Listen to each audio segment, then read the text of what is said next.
I'm Andrew Kuse and you're in Kuse's Kitchen. Today I want to show you how to make a chili under 20 minutes and for about $20. Here we have some ground beef. I have regular here. You could use lean if you so wish to, but when you're working with regular ground beef, make sure to strain it or your dish is going to have excess fat, which you don't want. Here I have some sweet green and red peppers, freshly picked from the garden, as well as my tomatoes. I have some celery, some white onions. I really prefer Walla Walla because they have that sweeter bite to it. Some corn and a medley of mixed beans.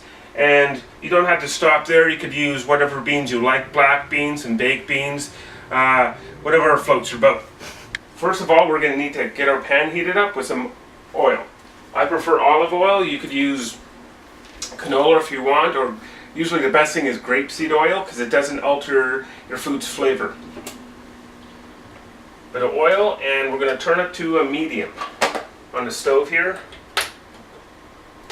and wait till that heats up. Right now, as our pan's getting heated, we're going to want to cut our vegetables or onions. Cut them in half. Then your half cut mostly through. Then cut along your onion, again mostly through. Now, when you cut across, you're going to have a small dice, which you're not going to get a huge onion flavor on your bites.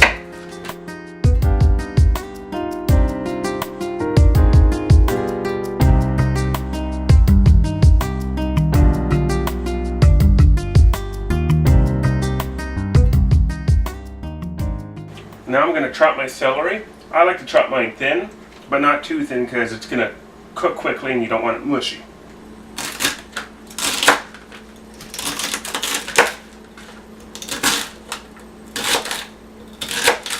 Now remember, when you buy your vegetables from the supermarket, make sure you wash them.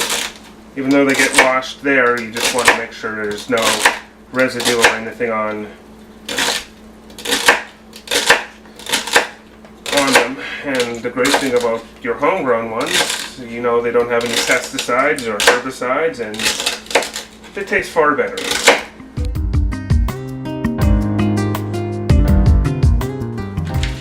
And now that our pan is hot enough, I'm going to add my hamburger.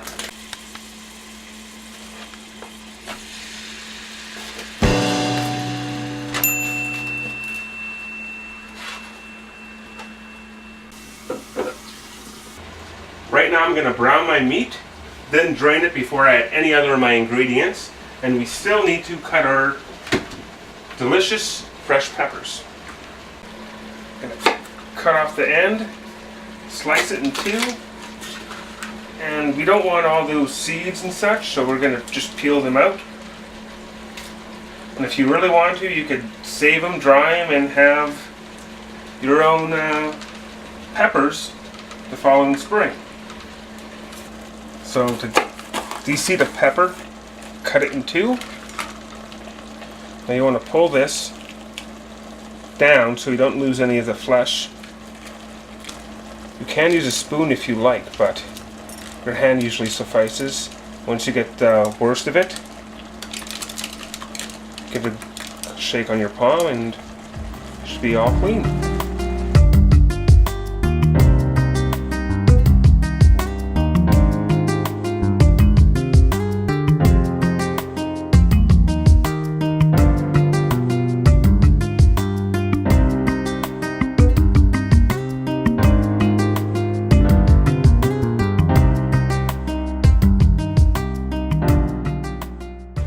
Now that we have all the seeds out of our peppers, we need to cut them. And again, don't cut them too big or too small because they'll cook relatively quickly. So a good bite-sized pieces and you'll be good. And once we get these done, we'll have to core and quarter our tomatoes. You also could use canned tomatoes if you do not have fresh. And I prefer crushed tomatoes because they work really well in a chili. They're like nice and saucy, and they put together your chili very well.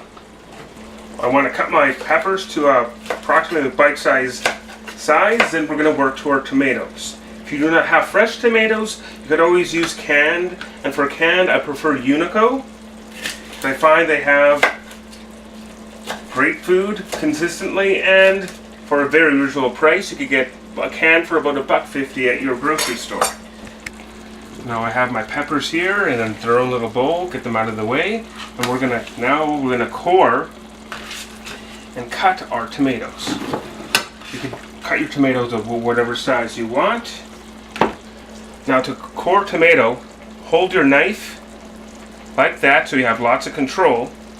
You want to stab your tomato, and you just want to slowly rotate, and this will get the core out of your tomato and you're not cut.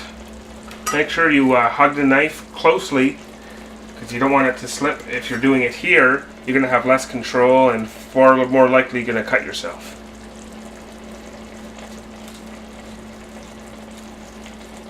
And you don't want that core in your chili because biting into it won't be too pleasant.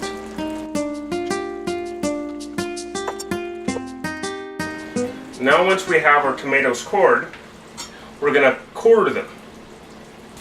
Some tomatoes are going to be obviously larger than others, so if you don't want too big of a piece, you could cut it down smaller. And the smaller ones, well, you don't need to cut as many pieces because they're already small.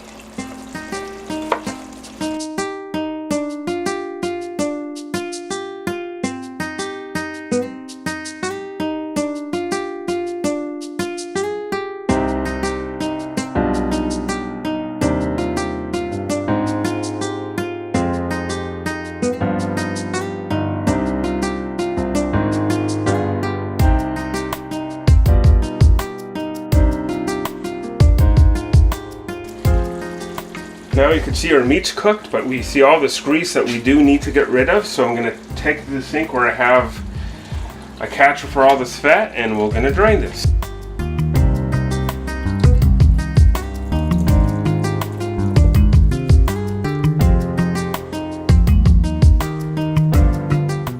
Now that I have my meat drained, I'm going to throw my onions in and get them caramelizing. And there's enough fat from the hamburger that I don't need to add any more oil.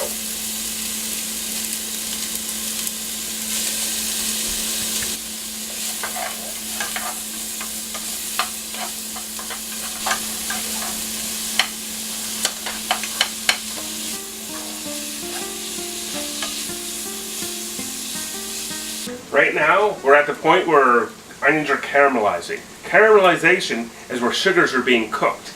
That's going to add color and flavor to your onion or any vegetable, even fruits that you cook, because it's a natural sugars browning. You could see the browning of the onion right now, and that's what we're going for. We want all of our onions to be that color or close to, and that's going to just pick up the natural sweetness in your onion, and it's going to taste a whole lot better if they were just thrown in there. Now that our onions are where we want, they're nice and brown, we're going to throw in the rest of our ingredients. Our celery,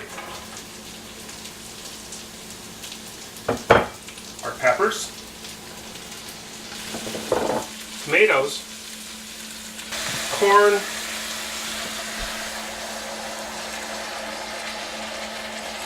and finally our beans. But I see that we're running out of room, so I'm going to go grab myself a bigger pot.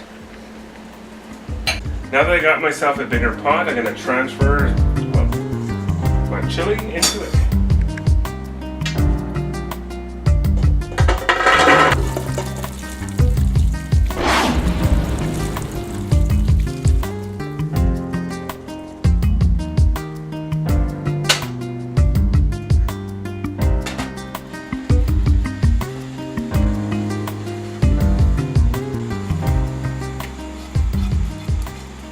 Last touch of delicious onion that's sticking to the walls.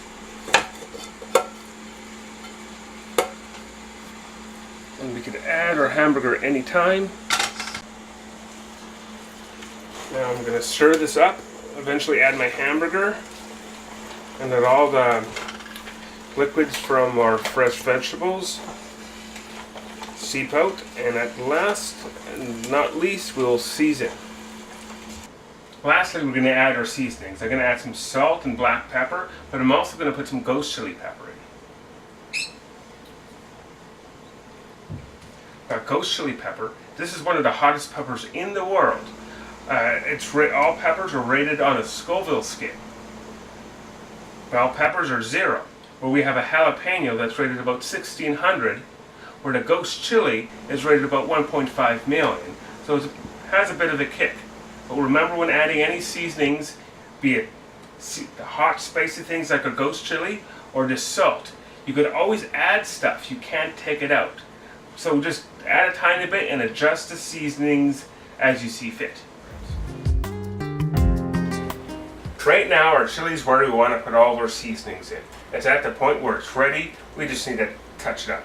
I'm going to use our ghost chili, a tad bit of black pepper, some garlic powder. I didn't have any actual garlic to put in there, but it's a great substitute, and a bit of salt. I do like a fair amount of garlic for mine tasting, but add as much as you like or as you feel needed. Now let's throw some black pepper in here. Just a touch. Salt. Always pour in your hand so you can control the pour. I prefer about this much salt to it. You could add more if you like, but a little goes a long way. Last but not least, our ghost chili. Very potent stuff. This right here will give us a comfortable amount of heat. Remember, we could always add some more if we like later. If we put too much in now, it's going to be unbearable to eat. Now we're going to stir everything in and get it properly distributed, all the flavors and seasonings, and we should be where we want to. Now, finally time to taste our chili that we've slaved over.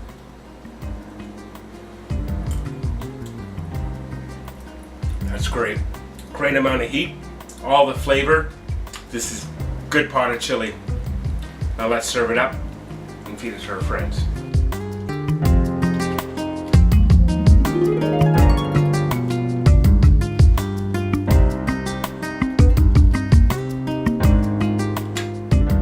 Remember, cooking is an experience. You want to enjoy it for yourself and for others. Don't be shy in trying new things. I only gave you one recipe, but you could go anywhere you want. You could add things or you could take them away. Just remember to enjoy it and grow. Even if you're a home chef or if you're a professional, go out, do new things, try new things, and just enjoy it with your friends and family. And it is going to be the most rewarding experience you could ever have. And I'm signing off.